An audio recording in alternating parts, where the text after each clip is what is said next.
critical that together, the Director General as well, the PSS, the National Technical Working Group, stakeholders as well as other sectors, including Treasury.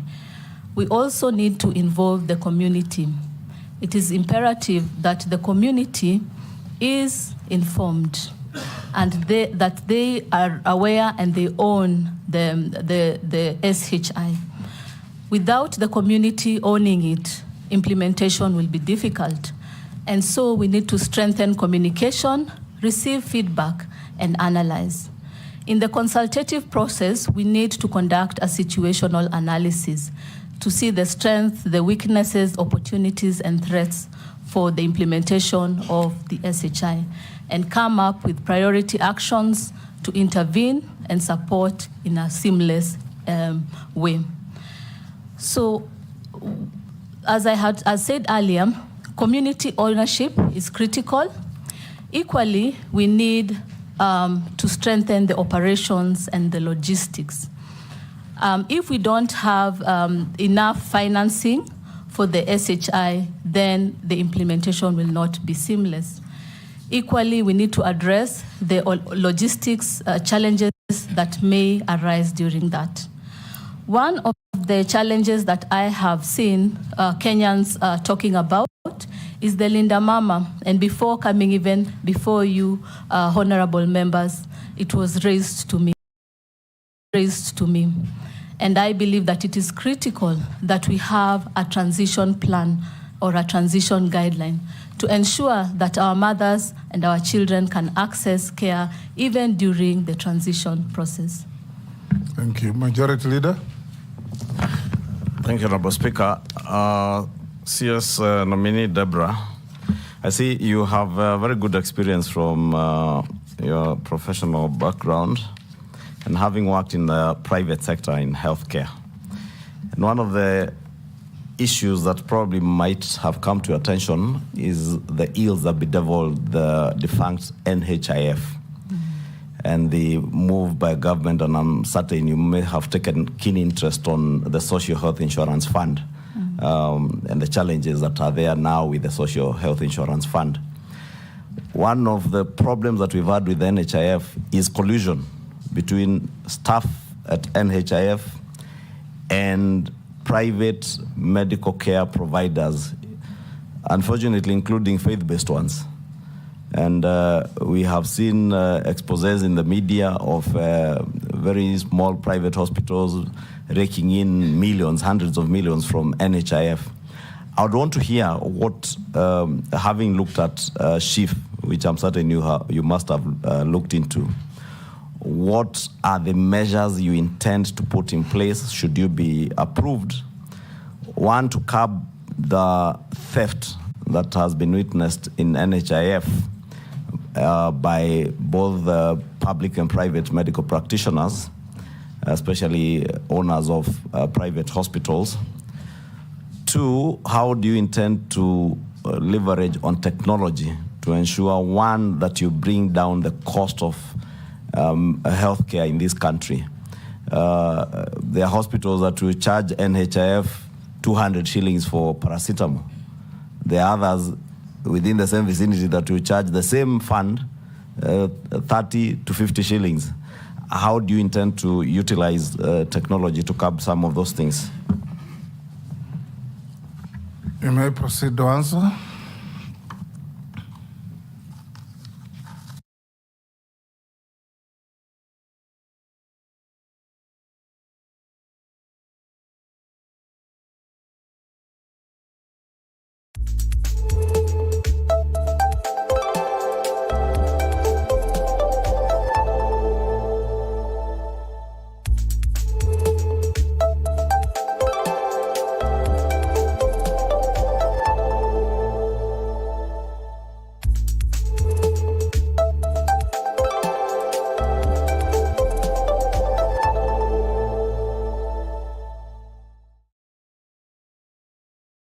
Technical working groups,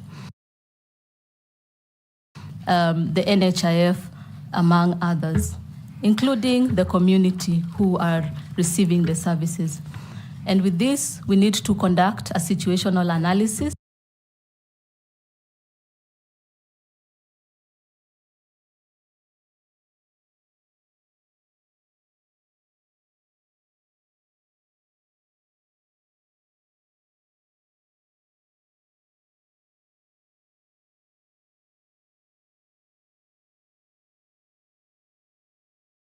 monitor challenges.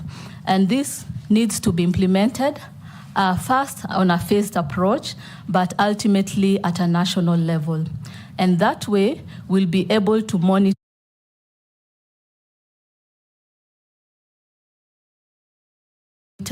various services that have been given. We'll be able to monitor the quality. We'll also monitor the prices, the stockouts, etc. So I believe it's critical that we embrace the digital platform as Kenyans. Again, transparency and accountability frameworks are critical. So we need to look into this. And I believe that the National Technical Working Group is really competent, having interacted with them in the WHO environment. And I think we can work together with the multi-sectoral approach to ensure that we have transparency and accountability, open tenders, among others. We may also consider using external bodies to monitor and ensure that we have no challenges in that.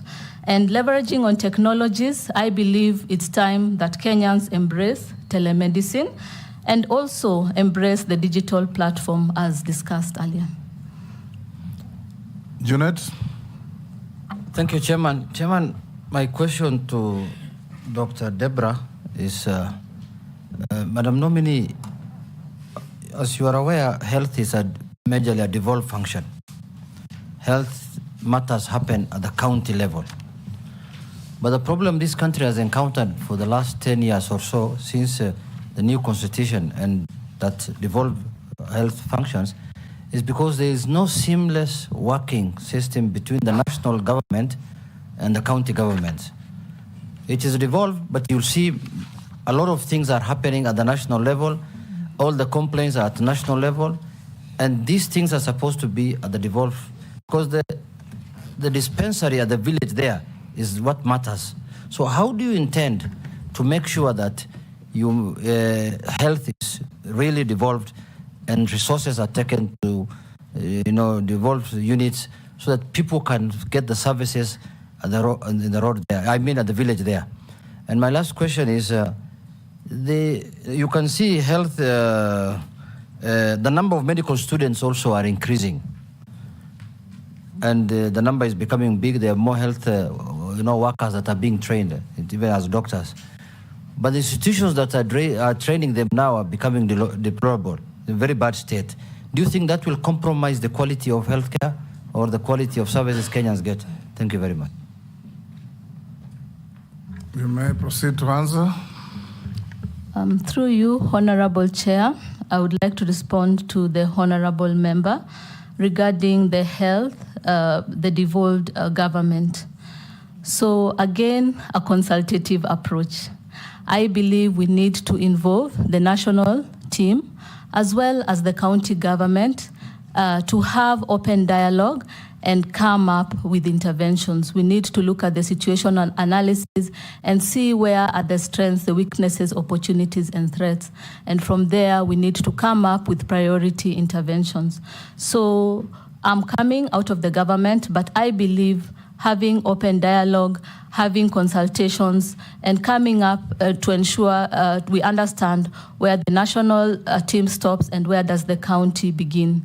Another thing that will ensure seamless flow of information and also to ensure monitoring from national level down to facility level is the health information system, a digital platform, so that the reporting system is picked up and goes to the national level and also trickles down to the facility, as well as tracking and monitoring of infectious diseases, quality of services, and also addressing the matters of corruption. So again, it will be critical for us to embrace the digital platform in this case.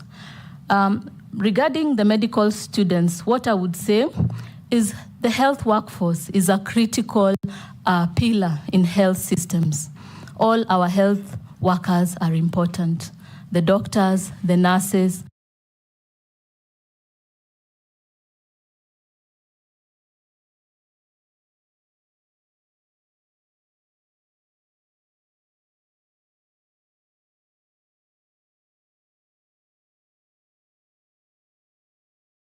even other infections like tuberculosis and Ebola.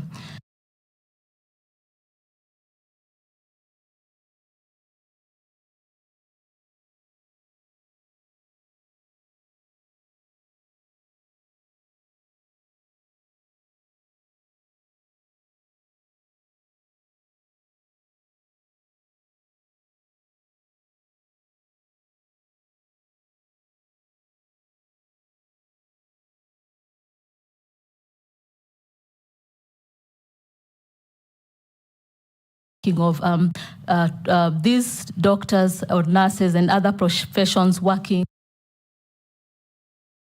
outside Kenya. So we need to ensure that we are providing quality, top-notch quality and highly experienced health workers that are able or capable to work in in other international spaces. Honorable Naisula. Thank you, Chairman. Dr.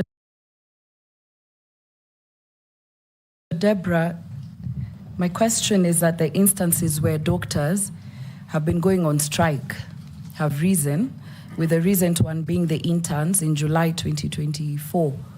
And we know what that means, especially to the Kenyan populace.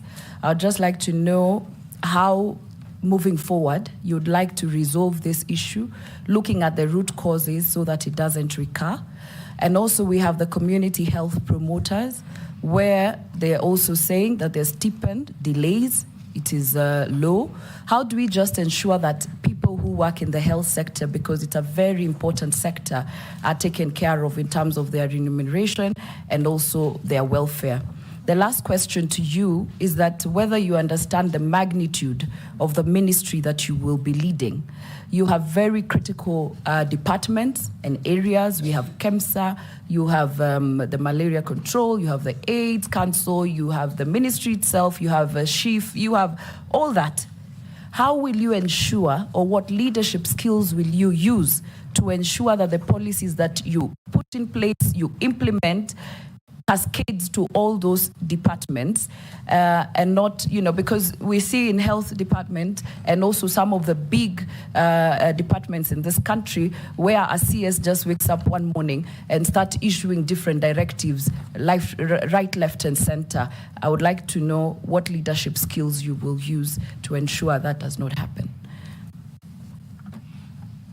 Go ahead and answer. Through you, Honorable Chair. And thank you, Honorable Member, for the questions. So indeed, the doctor's strike has been a challenge over time in immemorial, and every cabinet secretary has dealt with that challenge. And so there's need to look for long-term solutions. I believe that the long-term solutions are with us. So we need to work together with the unions, the doctors themselves, the interns. We need to work with the bodies, the Ministry of Education, among other stakeholders, to come up with a solution. I don't have a solution, but what I am saying is we need to have a situational analysis and be able to develop action plans following that. There is a Doctors Interns Act that I believe is ongoing, and I think that is one of the areas we can start with and strengthen. Equally, there are the return to work formulas that were given to the doctors, of which we can implement with support from Treasury and other sectors. Regarding the multiple departments, I would want to run the office with high integrity. I have seen that we have wonderful national technical leads in the office. We have DG, we have the PSs. I believe by having weekly meetings and sharing reports, conducting monitoring and evaluation routinely, we can be able to strengthen this. But we need to align it with the national strategy and the MTP plan, identify the priority activities, the timeline, and the budget. And if the Treasury is able to provide the budget, then we can implement. And also based on outbreaks that are at hand. As you are aware, there is a monkeypox outbreak, and also we need to ensure that we are prepared and ready to respond to such outbreaks. Nelson. Thank you, Honorable Speaker. Daktari, universal healthcare was a key pillar of our Kenya Kwanza manifesto. Given the recent High Court suspension of the Social Health Insurance Act 2023 and the Digital Act 2023 due to what they call insufficient public participation, what will be your strategy to ensure that the public is adequately informed and engaged in key decisions that pertain to their health welfare? How will you then increase public awareness about the benefits and procedures of National Insurance Scheme to encourage greater participation and understanding amongst Kenyans?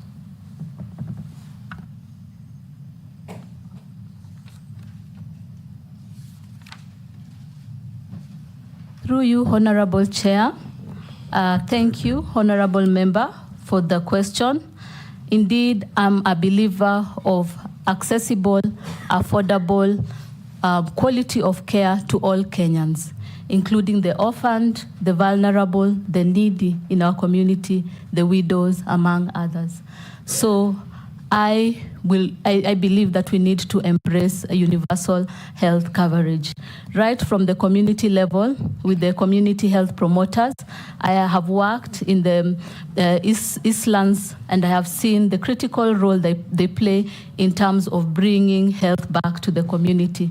I have seen the importance of the primary care level. There is an article we published in WHO. I was part of the team that looked, and we realized that the primary care networks are weak and they need to be strengthened, because that is the primary or the first interaction with the patient, and equally the other levels of care. And so the challenge is that Kenyans have highlighted the 2.75% taxation, and they have not embraced the universal health coverage. They have not seen its importance in terms of accessible, affordable, quality of care for all, including the vulnerable, the disabled, the widows, among others. And I believe that it is critical for us to ensure that we have robust communication with the community. I think it is important that they own this initiative, and they are part of it even during implementation. That way, the uptake will be great, and we will see many Kenyans achieving this. And from our side, I think it's critical that once we have promised our fellow Kenyans, we need to deliver and ensure that every Kenyan has access to affordable, quality care. Posing. Thank you, Speaker. Thank you, Speaker. Dr. Barasa, having been nominated for this position, you know that health is generally or greatly devolved. And there have been a clamor or a debate outside there that we should have a national commission for doctors or practitioners, health practitioners, and so on. And for good reason. And one of the reasons is to balance health practitioners at the county level. Because that is where the biggest problem is, Madam Dr. Barasa. Because of lack of balance of medical or specialized medical people, you find that actually some of these hospitals are running like maybe, I would say, Panadol hospitals. All county hospitals actually run like Panadol hospitals. Because Panadol is just something small to make you at least live till tomorrow. Take an example of North Rift. Turkana County, West Pokot County, Elgeyo Marakwet County, Trans Nzoia County, even Bungoma County. Almost everybody is going to Eldoret for medical services. Why? Because they don't find those services. Maybe because of lack of specialized practitioners. So my two questions. One, will you support the clamor for the constitutional amendment to have this commission to be able to work out on that balancing of medical practitioners so that our people can get medical services at the right places at the county level? Or if that's a long term, what will you do if Parliament approves you, you're working together with governors to be able to increase or help that health specialist at the county level so that at least we can have our people at the local level receiving medical services? Thank you, Speaker. Sir? Through you, Honorable Chair, I would like to answer the question by the Honorable Member. Indeed, with the devolution, we've seen a lot of challenges. My approach, again, would be a consultative approach involving the counties, involving the National Technical Working Group, the DG, the PS, and all the stakeholders involved, including partners. And in this case, we need to have these consultations in routine basis to discuss the HR capacity. Additionally, we need to come with strategies, action plans, including regulations to ensure that all the counties have the appropriate specialists. And we can monitor the presence and the activities of the specialists using a digital platform, of which I strongly advocate for. I can also say that I am a member of the Eastern Central Southern African College of Physicians. And in this program, I was the initial group of trainers that was trained in Entebbe. And this program was rolled out in Kenya. And we are almost having the first lot graduating, and they're 41 in number. Additionally, there are other specialist training going on for gynecology and obstetrics, as well as surgery. And these are areas that we can engage with the programs and see how to support the various counties so that they can have specialists trained within the facility. Vicaria? Thank you, Chair. Sorry. Daktari Debra, nitauliza kwa Kiswahili kama tuta bajeti kubwa sana ya Ministry ya Health inaenda kwa mambo ya matibabu. Magonjwa yametendeka, tunaenda kutibu na mambo mengine. Kukaja na policy ya kuweka the CHVs, the Community Health Volunteers, ambaye wao watashughulika sana na kujaribu kuzuia kabla pengine, na unajua hawalipwi kwa wakati unaofaa, na zile hela pia wanazopatiwa ni hela kidogo sana.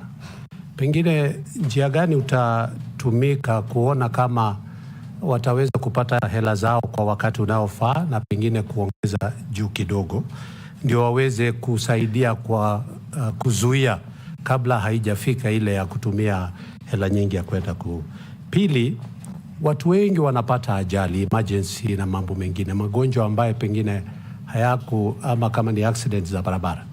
Wanapoenda katika mahospitali yetu, nisiseme ya counties kwa sababu pengine kwa sababu hiyo iko devolved, lakini katika hospitali za serikali wanakatazwa kuwa admitted ama kuchukuliwa katika ile emergency ya dharura ya haraka kwa sababu hawana pesa za kulipa deposit na mambo mengine.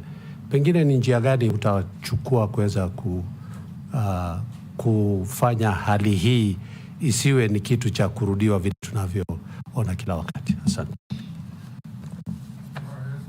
Answer. Through you, Honorable Chair, I would like to answer the question by the Honorable Member.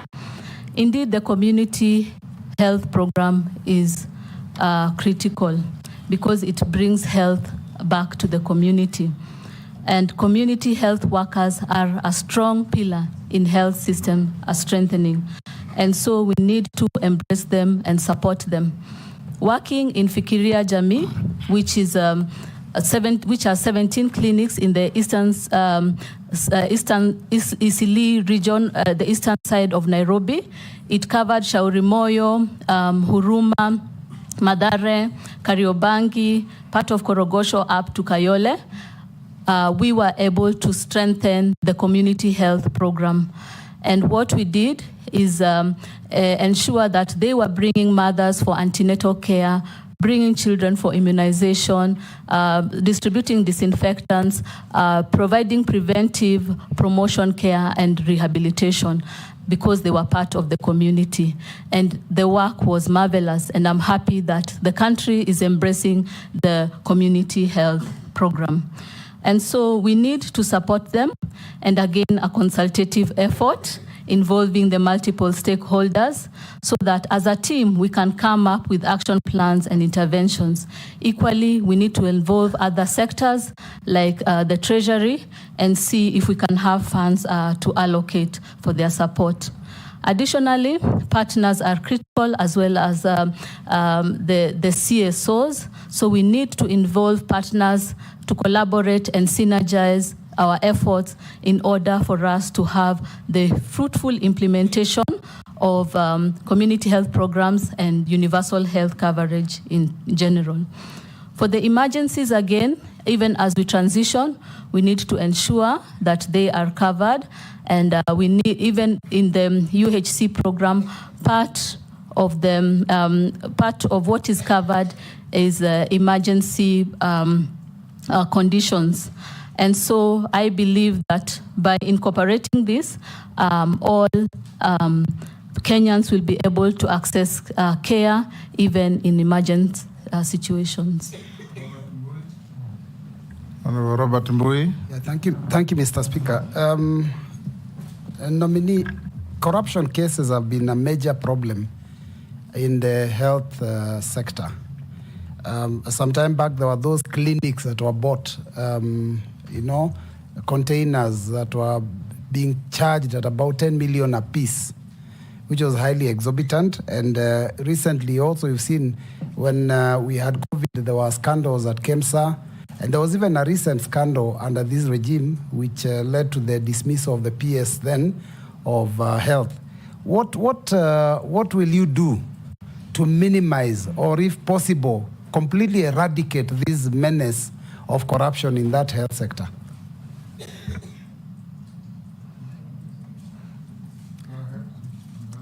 Through you, Chair, I would like to address the issue of corruption by honorable member. Again, a consultative effort.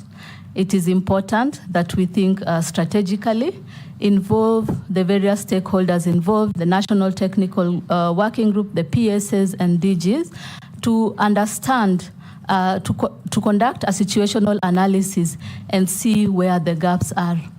But from my opinion, I think that we need to strengthen the processes and procedures that exist. And one of the ways is through a digital platform. That way, we reduce the human-to-human interface. We can be able to track, say, for instance, how a Panadol from batch 001 gets from the national up to the patient's hand. Yeah, and so we'll be able to ensure that there is a seamless flow. So I am an advocate for the digital platform. Equally, we can involve external bodies to monitor also the challenges that are involved therein, and we can have routine meetings and feedback. Additionally, we need to have accountability and visibility frameworks, and also work together with the various commissions to address the issue of corruption. Baya. Thank you very much, Mr. Speaker. Mr. Speaker, I've listened to the nominees so far, Debra. My name is Owen Baya. I'm not the honorable member. I hear you talk about situational analysis. I hear you talk, I've counted them, there are 10 now. Digital platform, there are 8 consultations, there are around 7 there. You keep on using the same ones all the time. But the health sector is a big thing, big, very big. And I think it carries one of the biggest budgets in this country. And it has been a Tower of Babel. okay? There are a lot of conflicting people striking, court cases, a lot of issues. It requires a very high level of leadership. And that high level of leadership is policy. But as I listen to you, I'm not hearing you enunciate or really bring out policy issues apart from consultation. I think the health sector suffers from real strong policies that can drive the sector so that we have all these issues, these strikes and everything else really not in place. There's been the question that has been asked on, will you support a health service commission, which everybody else has been talking about. Probably that's the panacea for the problems that we have in health. So Dr. Debra, my question is, what skills do you bring? Are you able to work with people much easier? There has been a lot of, the PS is saying this, the minister is saying this, the DG is saying this, the CECs in the counties are saying something else, the governors, Council of Governors is saying something else. How will you amalgamate all these things and bring real leadership in the health sector so that we do not have the problems that have deviled the health sector over the years? I thank you, Honorable Speaker. Go ahead. Through you, Honorable Chair, I would like to address the question by the Honorable Member, Mr. Owen. Yes, from a leadership and a management perspective, it's always consultative. It's not a one-man show. The people, the National Technical Working Group, have been there for many years. They understand the situation, they understand the gaps, and they're able to come up with interventions. The thing that we need is to support them, to identify the gaps and come up with improvement plan. And so for me, I believe that it's critical that I give the leadership and bringing the people together to collaborate, to synergize, to harmonize, to improve the services that are being given.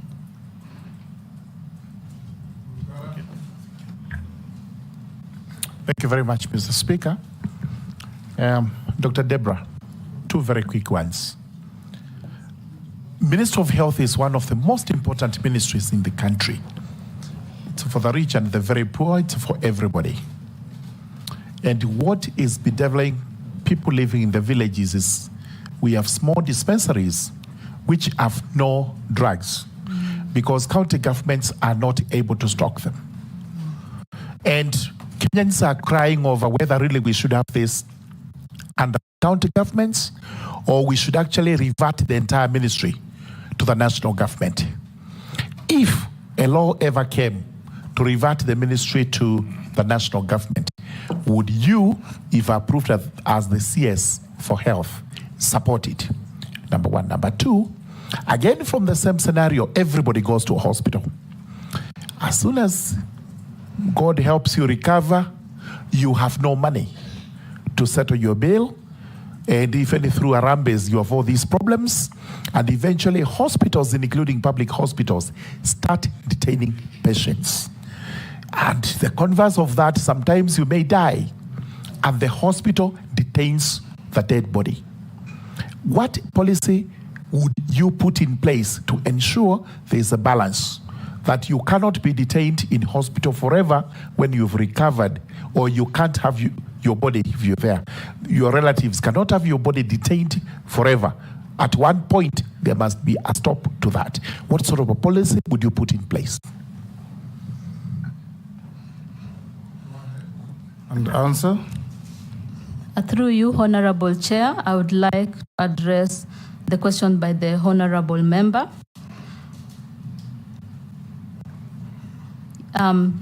Yes, so currently we have a devolved government, but we need to ensure that the supplies and we are monitoring and ensuring that the supplies and services are ongoing in the last mile.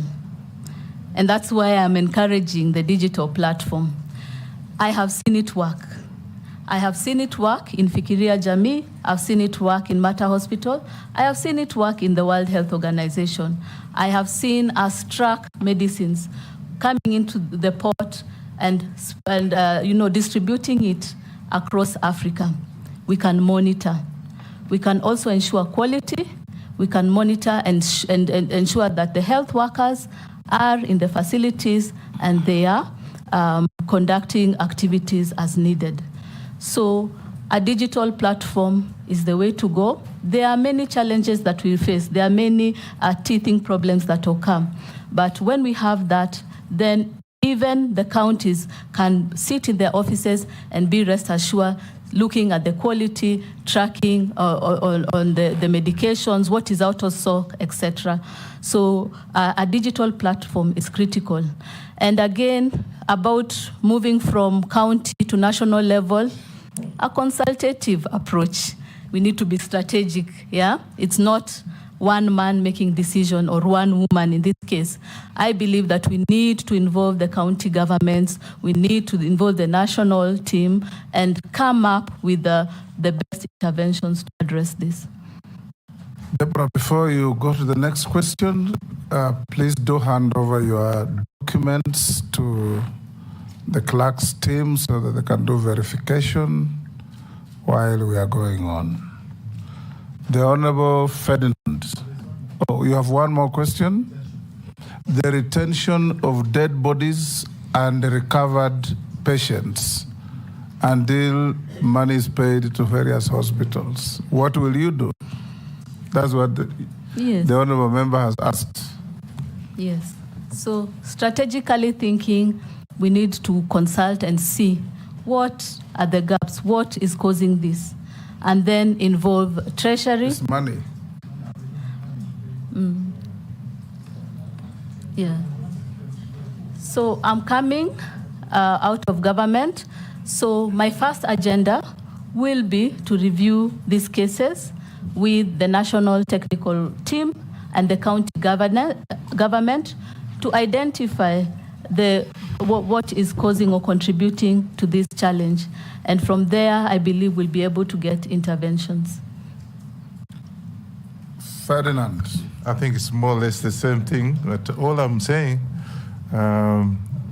Madam, if we are going to be appointed as a CS in health, I think reducing the health care, let's be serious about it.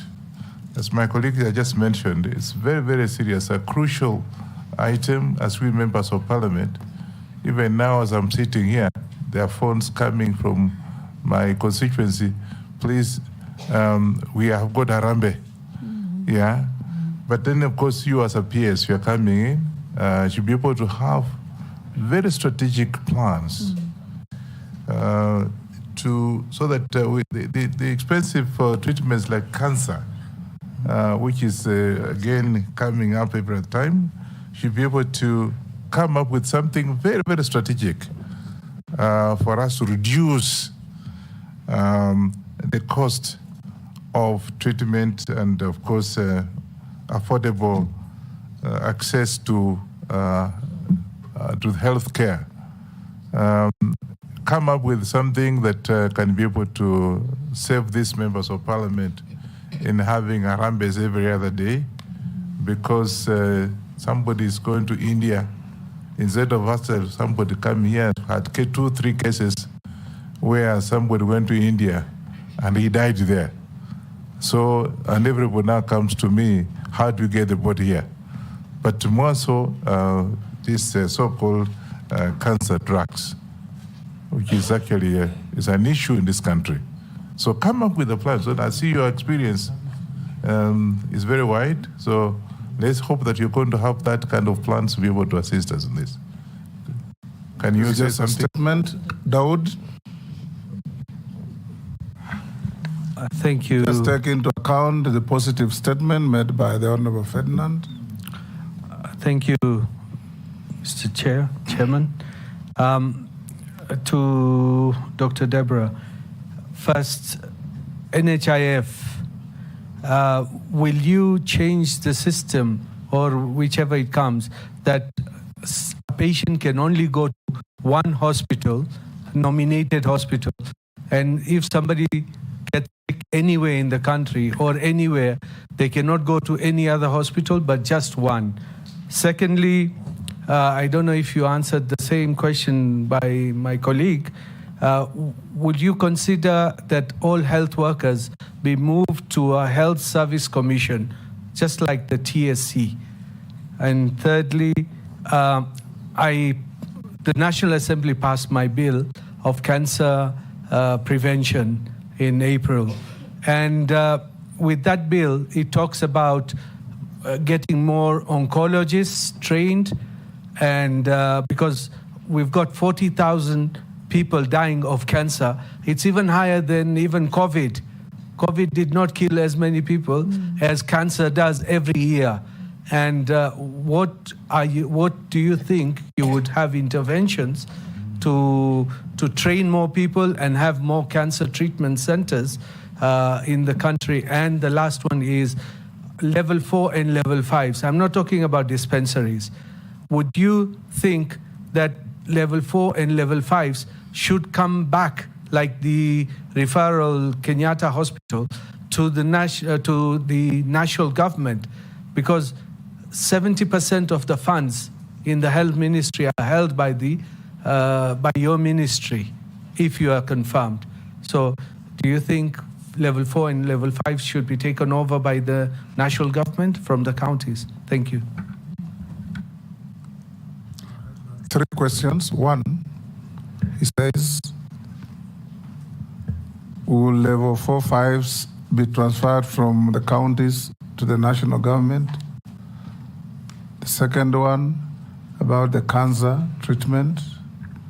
And the third one was, will you support, if confirmed, to create the National Health Service Commission? I think there is some doctor somewhere who is sending this message to all of us. I've received it 3 times. And there's a fourth one, Chairman. Yes. The fourth one was regarding NHIF. Yes. In one hospital, will she change the policy that it should not just be one hospital nominated? They can go anywhere, so long as they've got NHIF. They do not have to go to one hospital. Actually, that is part of the law you passed recently that is being challenged in court, isn't it? Go ahead and answer. Through you, Chair, I thank you, Honorable Member, for the questions. Yes, Nelson? The purpose of this, if you just told me, is actually so that you can address the members by their names. Yes. And this is the Committee on Appointments, just for your information. Yes. So don't just say Honorable Member. That one is called Honorable Dawood.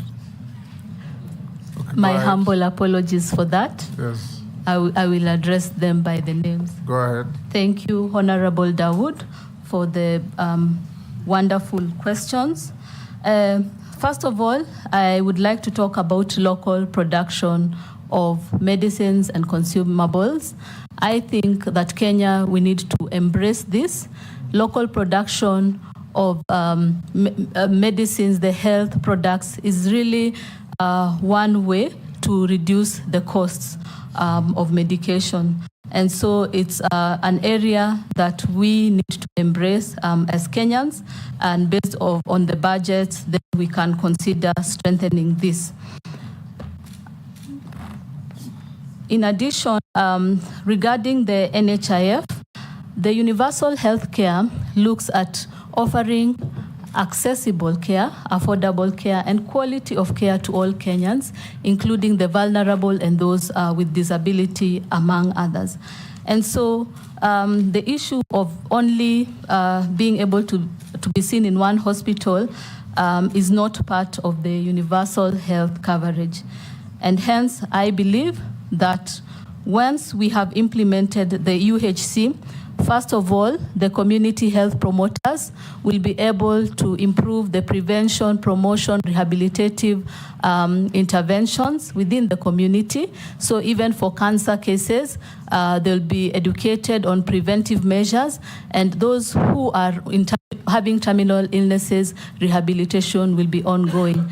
Equally, strengthening the primary care networks is critical because it's the first contact and it filters the mild cases, ensuring that the severe cases are the only ones going to the other levels of care, and hence there's reduction in the overwhelming of other levels of care.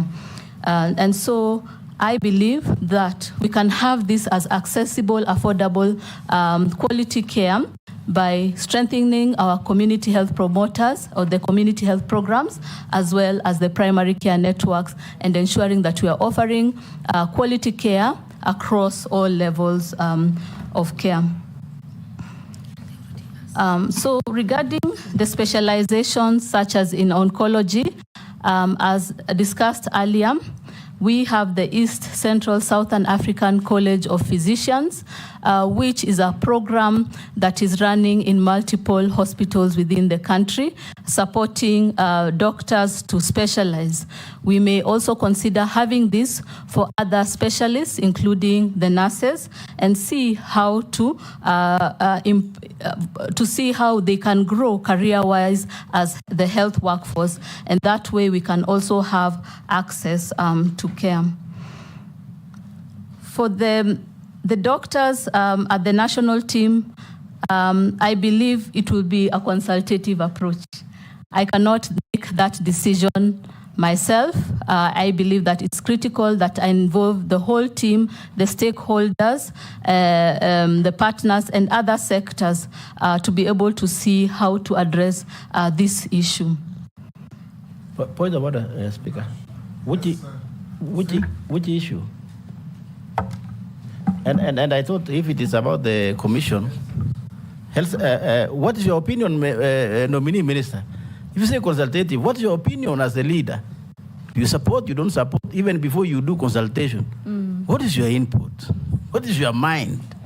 Yeah, yes. you are running away from being personal. Yes. We want to get your suitability, you, not a group, but you. Thank you, Speaker. Go ahead. So the question is, if you are confirmed, yes, will you support the creation of the National Health Service Commission? There is some doctor somewhere sending this to all of us. As part, ask you. Thank you, Honorable Chair, and thank you, Honorable Members.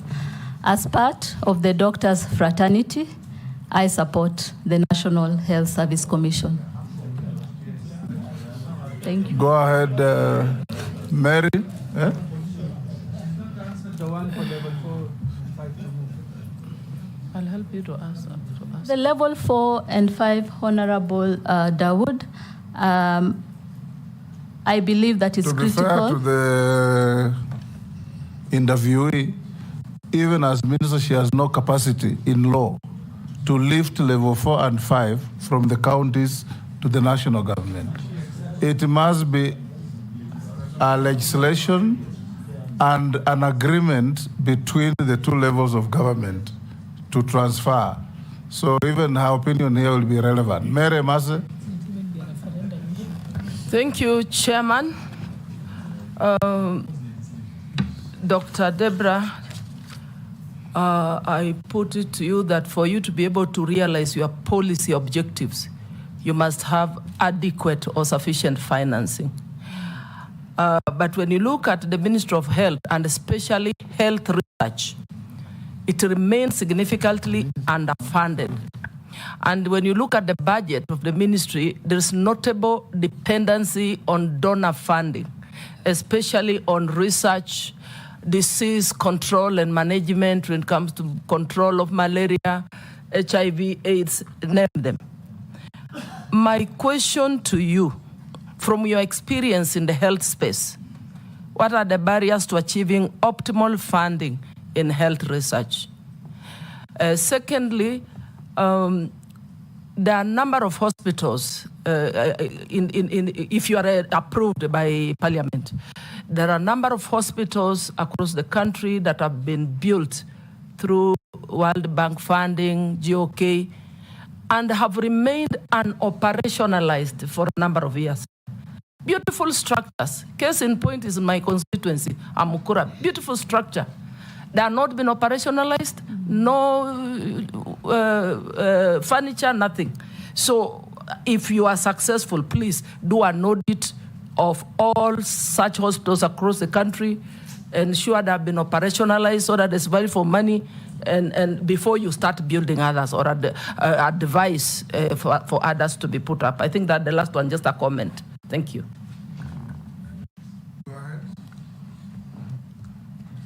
Thank you, Honorable Mary, for the wonderful question. I have done a lot of facility assessment, right from the community-based organizations, various facilities at the different levels of care, and also at supporting various countries within the Eastern Southern Africa, as well as the Afro 47 member states supported by WHO. And I'm an advocate for facility assessment. We need to have good capacity, offer quality of care for our patients. And so that will be a top priority for me, to ensure that routine assessment is conducted, that our hospitals are offering quality services. Again, a digital platform would be good to ensure that we are also monitoring and looking at the processes. Yes. So regarding research, indeed, we need to have policies to support research and regulatory. We need to have a regulatory body to look into this. We need to work with the ethics board, among other boards, to ensure that this is aligned. And we have multiple partners who are willing to support in matters research. And so it will be open dialogue, consultation and discussion, and see who can join us to support in the agenda of health research, this being another activity that I wish to undertake.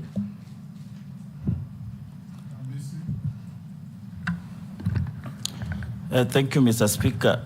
Mr. Speaker, first and foremost, I wish to state that the nominee comes from my county, and especially Saboti, but that will not conflict my assessment of her capacity to serve in that ministry. And I am comfortable from where I sit of her competence, but what I'm worried is that the ministries, especially the Ministry of Health, is a theater of politics. And, you know, the previous minister also hailed from my Saboti constituency. I don't want a brain drain of my sisters coming to Nairobi and being swallowed by the politics of the town. How are we kept in terms of interpersonal relations and the politics that goes around and the cabal of corrupt individuals around the ministries? How will you deal with it? Then secondly, the shift, NHIF transiting to SHA. I think a segment of it is called shift. Is it prudent? Why not revitalize the NHIF in terms of digitalization, prudent utilization of resources, instead of transiting, which means you could also transit corruption? Lastly, Speaker, it is my view that Kenya is ripe to be a medical tourist destination, just like Turkey, just like Malaysia is a policy on tourism. The biggest is India. Yes, thank you. And now being a regional hegemony, you know, we can start with the region, not even beyond Africa, but just as a region. Do you believe that we are ripe to be a medical destination? If so, how? And if not, why?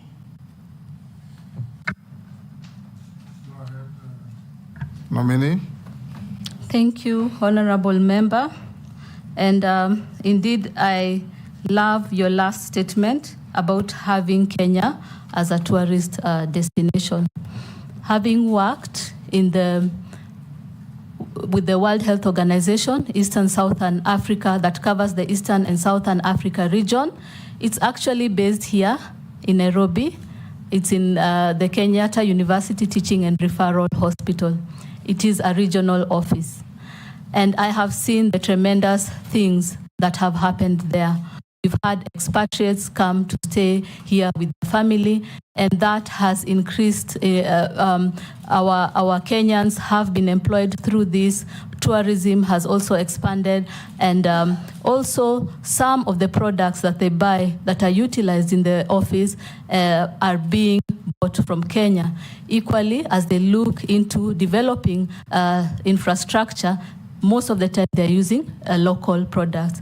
And if they also want to transport these health products, they can consider us. So first of all, I believe that we need to embrace regional partners, not just the country office, the country representatives, but regional partners such as the Africa Union, World Health Organization, among other partners, because they are bringing expertise from abroad, and these are the ones that will strengthen, build capacity, and also mobilize resources. Equally, we need to think about becoming centers of excellence in Kenya. This may not be achieved maybe this time, but it can be a long-term vision so that we capacitate our facilities. A lot has been done in the KU TRRH hospital, among other hospitals, and I think that is the momentum or the way to go in terms of building a capacity and becoming centers of excellence for Africa. Just to, if you allow me, Honorable Speaker, on the question of medical tourism, yes. You've dwelt much on the aspect of expatriates coming into the country. India is one of the countries that receives the most number of patients who go to live there, stay in their hotels, use their... So it's a big beneficiary of medical tourism. Tanzania, across the border here, there's so many people from the coast who go to a hospital that is called Muhimbili or something. And many of them go there, and they benefit a lot in terms of revenue because of patients going out there. Kenya has just been sending away patients. It has not been receiving. In terms of policy framework and legislation, what would you propose if you are given this opportunity to develop Kenya as a medical tourism destination so that we can reap big in terms of our giving out medical services and also in terms of bringing revenue into, in the form of tourism in the country? What policy and legislative frameworks would you propose? That you combine with Caliber Mrs. question about medical tourism. Go ahead. And the Speaker, also the transit from NHIF to SHIF or Russia.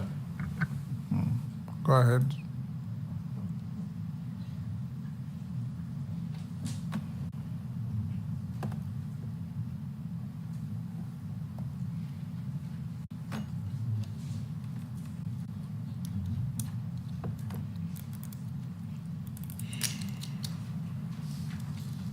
Yes, Deborah, go ahead. Okay. Thank you very much, honorable members. The first thing we need to do is assess and look at best practices from the other countries, such as India. What have they done in terms of building their capacity? And how can we improve? What are the timelines? What are the budget costs? In terms of specialists, we need to ensure that we have top-notch specialists in the areas and also expand the medical equipment that can be utilized for this. And again, the infrastructure, the logistics, among other aspects that are involved. And so, yes, it is true that we need to have policies with regards to this, but in terms of how to progress, I think that we need to look at the priorities in Kenya. We don't have affordable, accessible, quality of care for patients. And I'll give an example. When I was in Fikiria Jamii, there was a widowed, she had 3 children. She used to wash clothes in ECD. And this lady had developed complications, and we had to send her to Kenyatta Hospital. And so we had to dig deep into our pockets to get money for her transport and her consultation. Once we did that, she went to Kenyatta Hospital, and an array of investigations, including invasive ones, were requested by the doctor because they could have cost her an arm and a leg. And for treatment, it would cost her life because she could not afford it.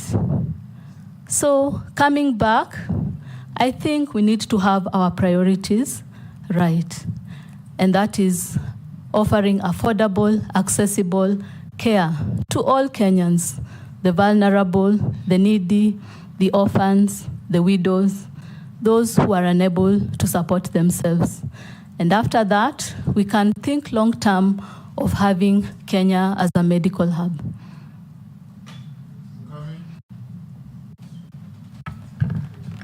Thank you, Honorable Speaker. Dr. Barasa, considering the recent reports of vaccine stockouts and the shift in policy regarding donor-funded programs like those provided through Gavi, the Vaccine Alliance, what are your plans for ensuring sustainable financing and reliable procurement of vaccine and essential health products during your tenure as a Cabinet Secretary for Health? Another thing is about, and I think Honorable Kareb has asked you, it's regarding the transfer from NHIF to SHIF. To tell you the truth, majority of our people, they are not getting it, and they are not even registering. So I would like to know, to hear from you, if you happen to get this chance, what are you going to do about it? Thank you. Go ahead, Nominee. Thank you for those wonderful questions. And I will start with the last one, transfer from NHIF to SHIF. The service is to the people of Kenya. And so we need to engage them.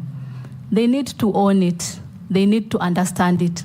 We need to embrace and have community feedback, and then work on it to see how we can intervene. And I believe that that was one of the challenges, that the community was not involved. We did not have robust communication with the community. I think it is critical for us to engage the community so that they understand the vision of SHIF, and they also contribute to see how this vision can come to fruition. Equally, it's important for us to involve the stakeholders, the counties, the county government, partners, among others, to make this come into fruition. So the dialogue is really critical when we are looking to transfer patients. And then we can come up with appropriate interventions. Regarding vaccine stockout, pooled procurement can be done amongst various countries, say for instance in Eastern African region. And then we can also consider talking to the Treasury and see if resources can be allocated, as well as discussing with partners in terms of supporting in the area of vaccine. Mishimbogo. Honorable Mishimbogo. Thank you, Honorable Chairman. Honorable Chairman, my first question, it is on the issue of the program dubbed as Linda Mama. This program used to facilitate free delivery by our expectant mother in this country. But right now, it has been faced with quite a number of challenges, making women suffer, especially those who are expectant. I don't know if you're appointed, what mitigation measures are you going to put in place to ensure the Linda Mama program or a replica of Linda Mama program is enshrined so that our women will no longer suffer? My second question, it is about the rising mental health burden in this country, where some studies have shown that in every five people, one is suffering from health disorder. And this has been witnessed in our learning institution, especially in our universities, in our secondary schools where we have seen love triangles cases, we have seen some suicide cases, some reckless killing, and so many other issues. And this issue is compounded by a fragile mental health system, socioeconomic challenges, and cultural attitudes. Given the existing mental health policies and action plans, what are the key challenges facing the mental health system? If appointed, what policies will you put in place to address these challenges? That is, the immediate, the medium term, and the long term. And also, is the mental health integrated in the UHC? My last question, Honorable Speaker. No, I have the last one. This is last one. The other time I asked only one question, Honorable Chairman. I just want to ask the last question. Kenya right now has a deficit in terms of doctor to patient population. Now with the government directives, which frees new employment and term wage bill, what strategy are you going to ensure that we have more health provided, and especially for those dealing with chronic diseases such as cancers, because we have few oncologists. Also in the mental disorders, we have few psychiatrists. What are you going to ensure that at least we have more specialized doctors? Thank you. You followed 3 questions. Linda Mama, will you bring it back in its same form or another? What do you do with mental patients and mental health care? Okay. Yes, through you, Honorable Chair, I'd like to address the concerns. I am a beneficiary of Linda Mama, and my daughter is a beneficiary of Linda Mama. And so I'm an advocate of it. And I will ensure that it's incorporated if SHIF is rolled out. Now, during the transition period, at times such activities may, fall through the cracks, but funds have been allocated from the discussions we were having while I was in WHO with the national team. So we need to have a transition plan or guidelines to ensure that some of these critical covers like the Linda Mama are always there when we are transitioning. So this is an area that we look to and ensure that all mothers and the children are covered. I will combine the mental health and doctors to patient population. Indeed, this is not just the doctors, but the health workforce in general. We need to look at how we can protect them and how they can grow in their career.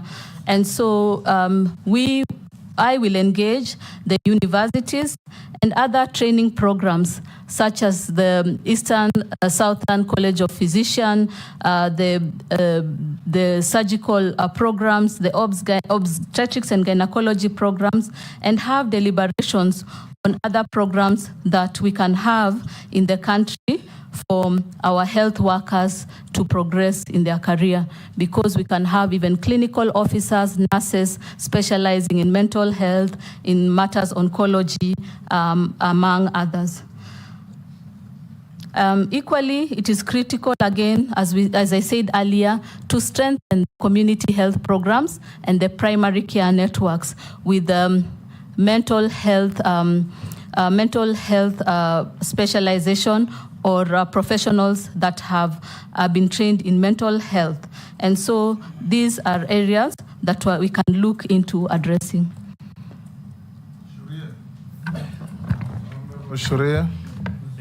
Thank you, Chairman. Dr. Debra. KEMSA has been in the public domain for procurement irregularities affecting donor funds. What's your comment on that? If approved, what policies do you have in mind in safeguarding public resources and the management of KEMSA? Question number 2. Chapter 6 of the Constitution and the Leadership and Integrity Act 2011 imposes the highest standards of trust and integrity for state and public officers. And this is in relation to what my colleague was saying. How do you intend to address the public perception of the Ministry of Health as a mafia house associated with corruption and lack of accountability? What specific strategies will you employ to enhance transparency, restore public trust, and ensure that the ministry operates with the highest level of integrity.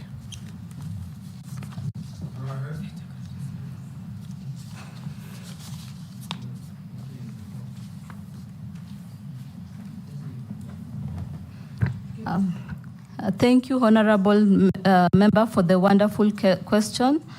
And indeed, KEMSA has been in the public domain.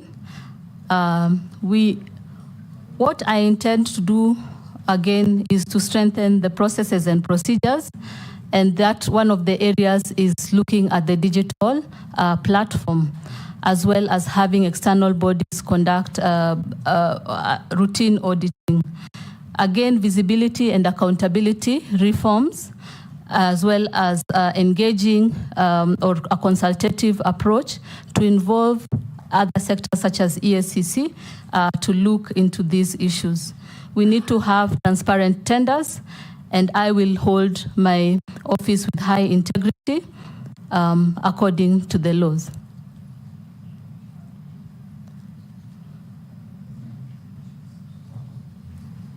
Yes, Didaras. Thank you very much, Honorable Speaker. Dr. Debra, a healthy nation is a wealthy nation. And I want to echo my colleagues what they have said. The health docket is a big docket. It's a very serious docket. And also is a docket with a lot of contestation and a lot of conflict. Having said that, almost 4 years ago, we sent many doctors to Cuba. And also Cuban doctors came to Kenya. We never had any feedback. I really want to hear from you what has been that feedback, whether positive or negative, and if there are any positive things, what is it that we have been able to borrow from the Cuban health system? A second question is, you have been a medical registrar at Kenyatta National Hospital. Across the road, you walk to Nairobi Hospital. In Kenyatta National Hospital, you have the largest Kenya Medical Training College in Eastern Central Africa. And also, you have the largest teaching hospital, university that trains doctors. When you compare the two facilities just across the road, in one you are in Europe, and in the other one you are in somewhere in Africa, not even in Nairobi. Just in case this committee is going to approve your nomination, what is it that you are likely to do so that we are able to see a better facility at Kenyatta? Finally, Honorable Speaker, there are memorandums that have been raised by Albert Gitonga, Henry Fundi, and two others about your practice status at the Kenya Medical Practitioners and Dentists Council. What have you got to say about that? Thank you, Honorable Chairman. So, in terms of the feedback for the Cuban doctors, I have not been to the ministry. I'll be new to the ministry, and this will be a priority agenda. So I will review, and I'll be able to make a report and share with the Parliament. Regarding the training in the Kenyatta National Hospital and how to make our facilities better, routine facility assessments identifying gaps, and coming up with international interventions to build up capacity is really critical. And I will be an advocate for that and ensure that we are conducting routine assessment. For my practicing license, I am a qualified doctor. My registration is A6275. I have been in clinical practice from 2007 to 2020, compliant to license renewal. In 2020, I joined World Health Organization. It is a UN, part of the UN agencies.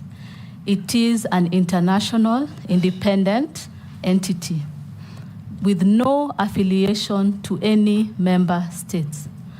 I was an international civil servant, offering services to 22 countries in Eastern Southern Africa, and the 47 member states also supported in the Afro region. So my work and my capacity was at an international level as a policy advisor, giving strategic direction and technical advice to various countries in the Afro region. Once the president nominated me as cabinet secretary, because of the courtesy and respect and coming back into the Kenyan medical environment, as well as the office of the cabinet secretary, I renewed my clinical practice. Mule. Thank you very much, Chair, and welcome Dr. Barasa to this committee. Chair, I've pursued and I've looked at the CV of the Dr. Barasa. Having worked at Kenyatta Hospital as a registrar, Mata Hospital as a promotion, worked at Eastern Deanery as a physician and promoter, and then straight to WHO. I have no doubt on your experience, but I have a serious concern of where you are coming from and where you are getting into. And I think Kosin alluded to that. We want to hear you, how you will transit. Having been in the medical fraternity for the last 20 years, where you are coming from is where things are done as the policy of the institution. You are joining government whereby complex law, interest, politics carries the day. Madam, with all due respect, I believe you are getting into the Ministry of Health, whereby we have several departments, starting with the doctors themselves, starting with the nurses, the procurement agency, KEMSA, the programs, everything. I want to hear from you your management skill, or now you'll transit from that set mind of a straight line of thinking, and no wonder you are telling us every time consultation. Here, it is whereby the law applies. The law which is applied at KEMSA is not the same law which is applying with the doctors, enumeration and hiring. So, my question starts with, how do you tell Kenyans you'll streamline supply and demand of health communities in this country to the grassroots level, putting in mind we still have a devolved government?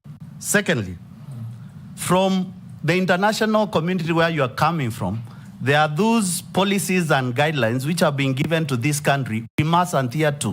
One, Honorable Mukami talked about Gavi and vaccines. You know very well Gavi has been supporting this country for many years to provide vaccines and other commodities. But as a government, we have always delayed to pay these supplies, yet endangering the young newborns and the future of this nation by not being vaccinated and exposing them to diseases like polio. What is your take to how to progress on that? Thirdly, as a country, we are binded by all international commitments, starting with the United Nations Convention, on on health policies.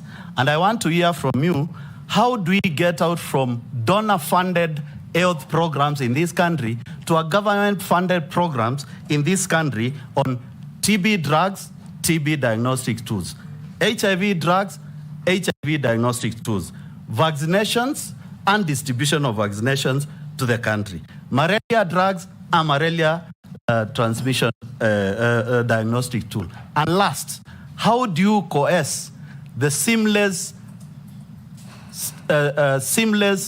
working relationship between the Ministry of Health and the county government, putting in mind the largest budget within the ministry remains at the national government, and what is required to be transferred to the county government, it is transferred.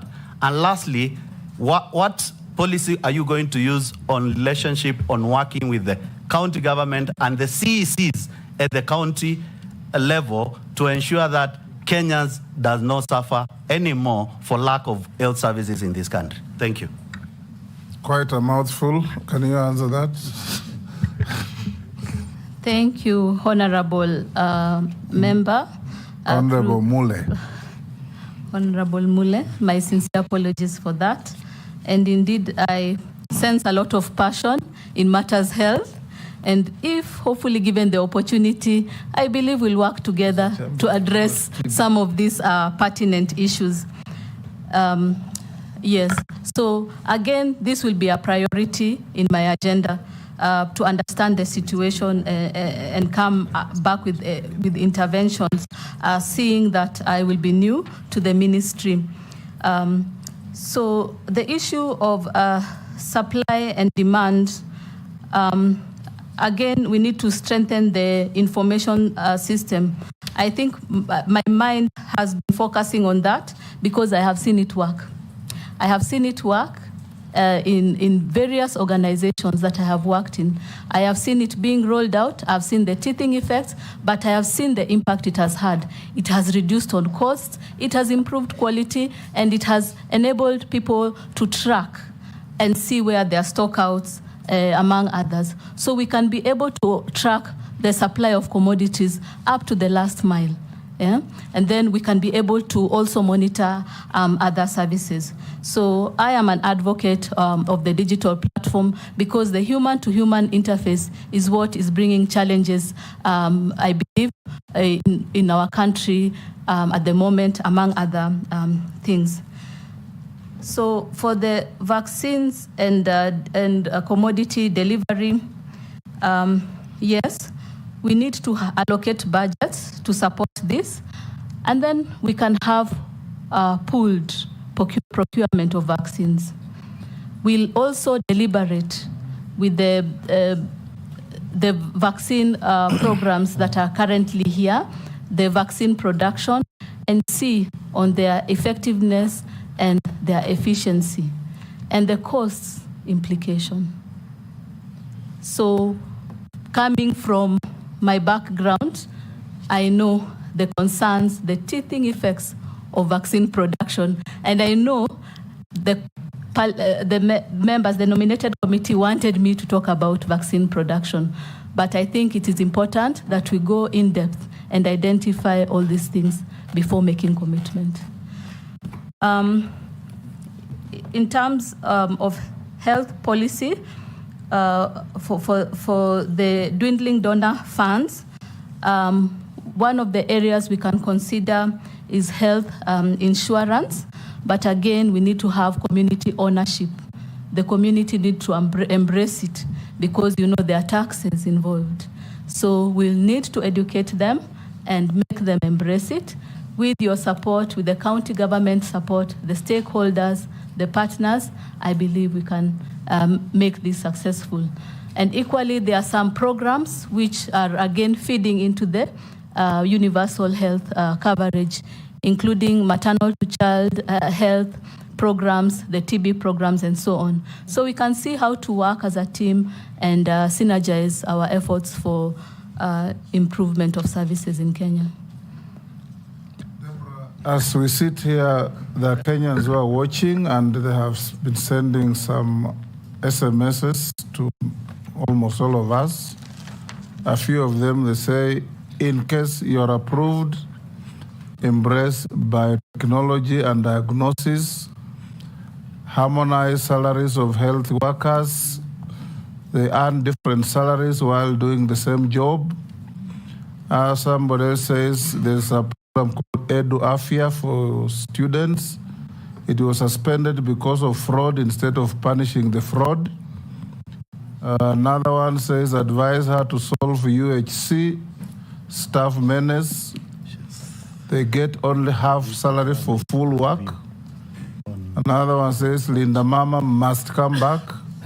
That's what Mishi was saying. Another one says ensure SHIF covers ICU costs which are unaffordable by all Kenyans. Another one says, how will you handle monkeypox disease if you are confirmed? And you had answered that. Yes. Yes, Mule. Chair, I did hear touch on the issue of diagnostic tools as recommended by the UN on the TB, HIV, and also supply of vaccines and drugs for malaria and the diagnostic tools for malaria. Please. Yes, go ahead. Yes. The ones I've given here are just comments extracted from SMSs. Can you answer the members? Thank you, Honorable Muli, for the question, and through you, Honorable Chair. Yes, this is an agenda that will also be priority in my list to be able to identify the situation and the gaps and the interventions therein. Regarding monkeypox, I'm happy to say that within this year, we've had multiple countries within the Afro region that have had monkeypox. And I have been part of the team that has been supporting the countries. And so I believe that this, with the support from the National Technical Working Group, we will be up to task to support the country to address monkeypox in terms of readiness and response in Kenya. Daud, what was it? Thank you, Mr. Speaker. I want to follow up what my colleague, Honorable Imase Mary, asked about facilities which have not been opened. A case in point would be even Meru, where there is a 5-story building which was done by Honorable Kiraito. He was the governor. 3 years down the road, it's never been opened, and there is congestion in Meru level 5. So there are many places like those. Do you think once you get in, you will say it is not national government, it is county government? What would your position be on those unopened facilities? Take also from the Deputy Speaker. Dr. Debra, also some concerns that have been raised by members of the public who sent me messages. They are saying that the community health promoters are being paid timely from the national government, but the contribution of the county governments comes in very late. I think they have been said that Isiolo County, they are currently on strike because they have not been paid. Nyamira County have not been paid for 9 months. So how will you ensure that the county governments are also able to make their payments as government does, national government does its contributions? Thank you very much, Speaker. Dr. Debra, just 2 quick questions. One, there has been worry of staff of NHIF transitioning to SHA or SHIF. They are worried about losing jobs. We have a law that is in place, but they're worried. What is your take on this? Are you going to transit all of them? Are you going to ensure all of them have jobs, or others will lose jobs? This is a concern of NHIF staff. How do you respond to them? And secondly, what legislative proposals do you have to strengthen the health sector as you take over, if approved by this committee? Do you have any legislative proposal you want to make here? Because these are legislators and they will support your agenda. Do you have any legislative proposals going forward so that we can strengthen the health sector? Or what gaps are there in the law that you may want to fix to make health a better sector?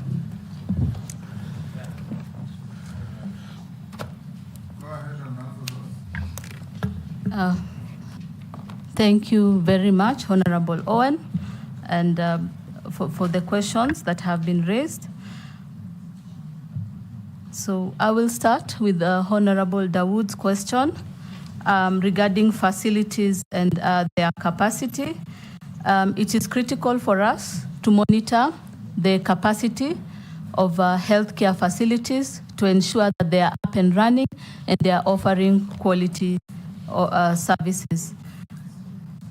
And so it is critical that we conduct routine assessment to identify gaps and come up with intervention. I hope to work together with the county government in terms of identifying the gaps and supporting, because healthcare, the health system is not just the infrastructure itself. It is the commodities, it is the services, it's the human resource.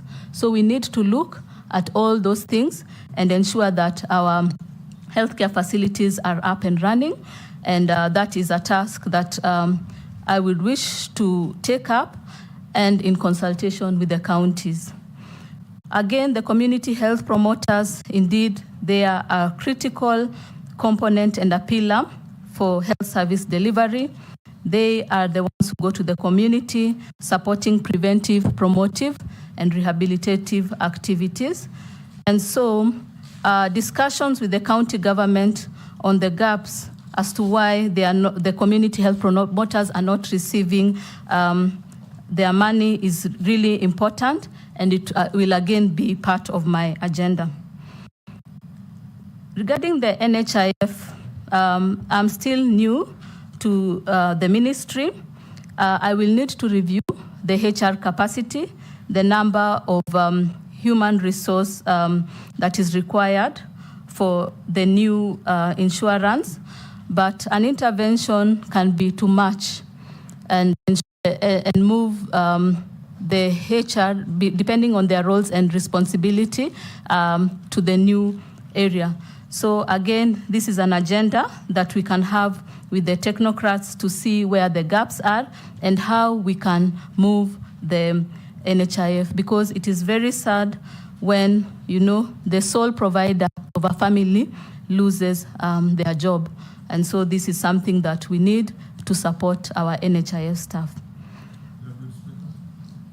Saying that the law that was actually passed in Parliament on the social health insurance and social health authority says that they will all be assessed, and if you have the skill set for the new system, you will be taken. So there is no guarantee. Don't set yourself up. When you get there, you'll get into trouble that you promised you'll hire them. They will be all reassessed, and if they are suitable, yes. If they are not, they will not be taken, because it was said that in NHIF, there are some people even who are geologists and yet they're working there, or nuclear scientists. So their skills don't match the work that they're doing. Thank you, Honorable Chairman. You will be the last. Honorable Chairman, Kenyans have really been crying on the issue of public participation, and that there's so many decisions made in terms of Ministry of Health without their knowledge. My question to the nominee is, are you conversant with Article 232 of the Constitution on the values and principle of public service, and to what extent does your personal and work experience reflect these principles? I thank you, Honorable Chairman. Yes, Majority Leader. Thank you, Chairperson, Chairman. Yes. My last one, CS nominee. To me, you come across as a very young, diligent professional, but I have doubts in my mind.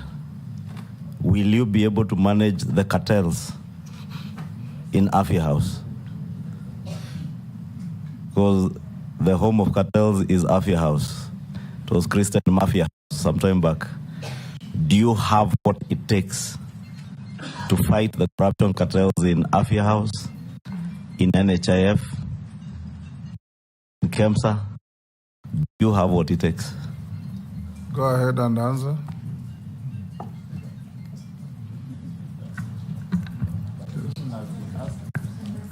Mr. Speaker. Yes. I think we also need to be fair to our time and the nominee. That question has been asked several times, So we can't keep on repeating the same. So I think honorable members must be attentive.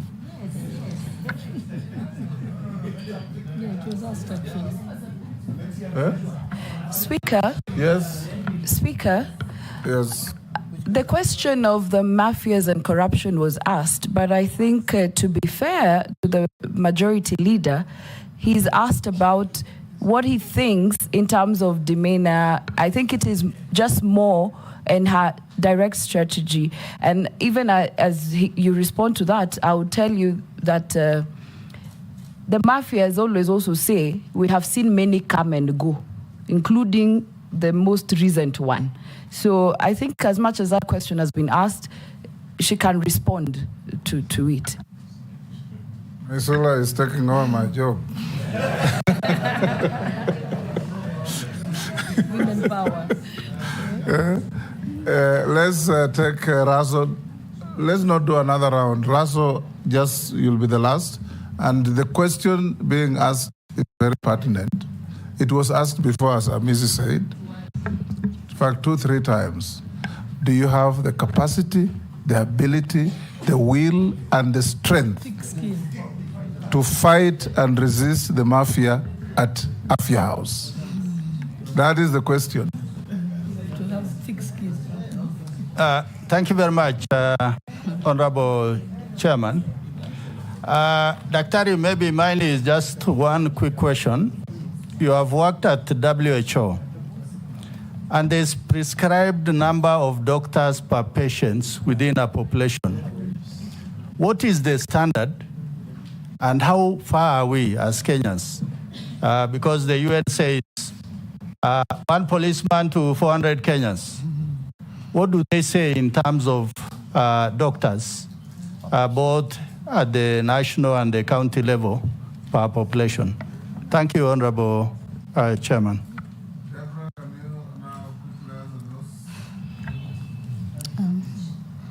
Thank you, honorable members, for the questions. With regards to public participation, yes, this is a very pertinent issue of which I am passionate about. I believe there's need for community ownership. And what I see is that the highlight is the taxation of 2.75. We are not talking about accessible, affordable quality of care for all Kenyans, including the vulnerable and the ones with disability. So there's need for robust communication. We need to strengthen communication to the community so that they embrace and they own this initiative. We need to gather feedback and see how we can address the challenges. We need to look at the misinformation and counter it. We need to engage the community. And one of the people in the community that we can use are the community health promoters. And so I think that, or I believe that the risk communication, community engagement, addressing all these things is really a critical highlight before embarking on this journey. Regarding being able to manage the mafias. You can't manage them, you confront them. That is what you have been asked. You eliminate them. So, Honorable Chair. Your colleague who came earlier said you neutralize them. First of all, we can look at prevention than treatment. And one of the areas is the early warning indicators. We can use a digital platform, yeah? We can use, open tenders or transparent tenders. And we can use independent bodies to monitor this.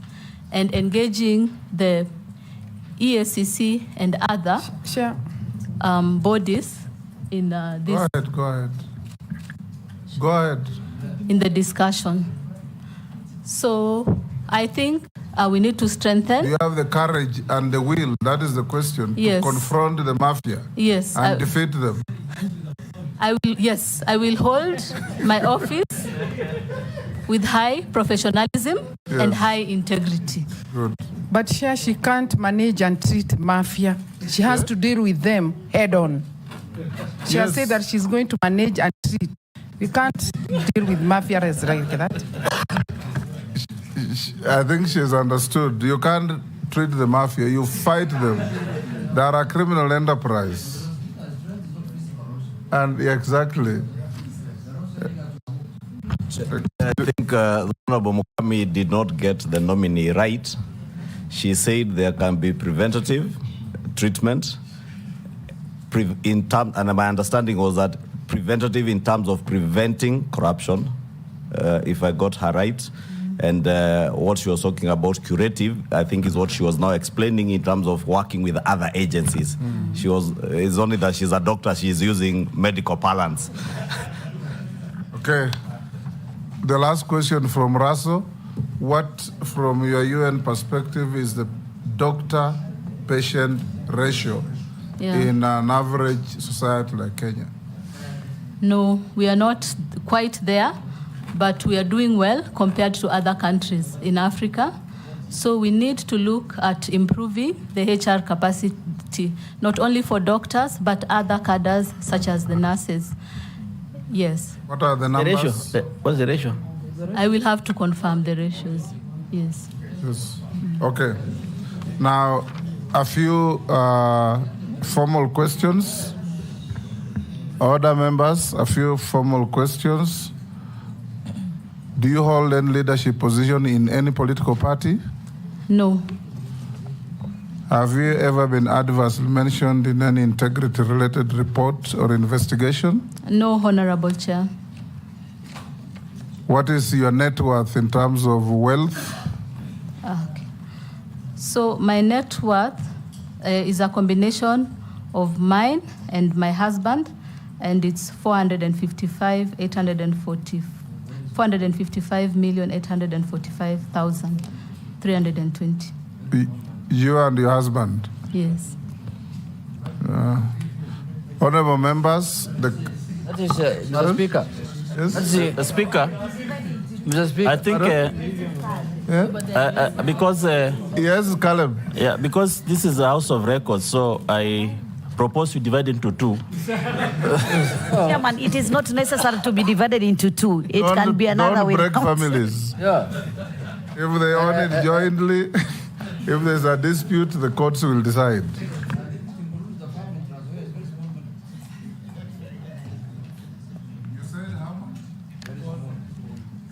$455,845,320. Yes. 320. Okay. Millions. Yeah. Yes. Honorable members, the nominee, according to the clerk, has submitted her papers and are all in order. 7 memoranda were received from various people, and in her written response, she answered all of them. You are now released. Yes? Yes. You are now released to go back with your original documents, which will be given to you by the sergeant behind you. And have a good day. Thank you. I'd like to again thank His Excellency the President for nominating me as Cabinet Secretary, Minister of Health, and also for the nominated committee for giving me the opportunity. Appointments Committee. The Appointments Committee. Appointment Committee for giving me this opportunity to also present myself. And I am happy to bring my expertise and serve the people of Kenya. Good. Bring the next nominee. Okay. Members, do you want to break and resume at 2?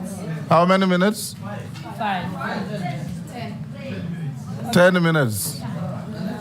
Lunch is served in the boardroom of the commission. Those of you who are hungry.